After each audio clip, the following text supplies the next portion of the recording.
ప్రభువును రక్షకుడైన యేసుక్రీస్తు వారి నామములో విశ్వాసులకు సేవకులకు వందనాలు. ఈ దినాల్లో చాలా సువార్తకు ఆటంకాలు కలుగజేస్తూ పత్రికలు పంచుతున్న వారి మీద దాడులు చేస్తూ అద్దాలు పగలగొడుతూ కొడుతూ తిడుతూ చంపేస్తూ ఉన్నారు హిందువులు. కానీ సంఘాలలో మాత్రము ఒక పుట్టినరోజైనా, ఒక మరణకరమైన సంఘటన, వివాహము, పెళ్ళైనా హిందూ ఆచారాలు చేస్తూ ఉన్నారు. ఒక బ్రాహ్మణుడు పెట్టిన పెళ్లి చేయాలా పాస్తరు, అలాగే గృహప్రవేశమైనా సరే ఒక బ్రాహ్మణుడు పెట్టిన టయానికి చేస్తారు.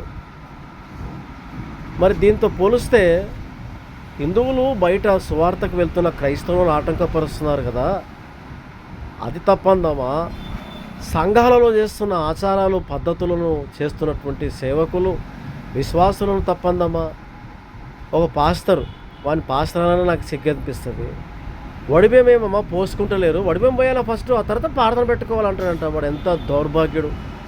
బతకనాకి బైబిల్ పట్టుకున్న వాళ్ళు సేవకులు కొంతమంది అయితే, సంఘ పెద్దలుగా ఉంటున్నటువంటి కొంతమంది సేవకులను అంటే ఇది చేయొద్దు అయ్యా, ఇది తప్పు అంటే కూడా సేవకుల మీద దాడి చేస్తున్నారు.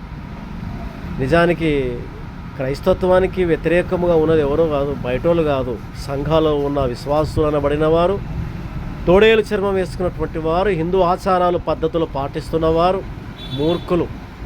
అలాంటి పనులు చేస్తున్నటువంటి సేవకులను చెప్పుకునే తోడేళ్ళు పిల్లరా, దేవుని వాక్యాన్ని గొప్ప చేయాలి. అది మరణమైన, ఒక గృహప్రవేశమైన, ఒక వివాహమైన మా సంఘంలో దేవుని వాక్యాన్ని గొప్ప చేసే యవనస్తులు ఉన్నారు. కట్నం లేదు, పందిరి లేదు, పసుపు లేదు, తలంబ్రాలు లేవు. అలాంటి వివాహాలు చేస్తూ ఉన్నాను. అందుకు నేను దేవుని స్తుతిస్తూ ఉన్నాను. బాధాకరం ఏంటంటే హిందూ ఆచారాలను సంఘాల్లో కొనసాగిస్తున్నటువంటి దౌర్భాగ్యులు ఉన్నారు.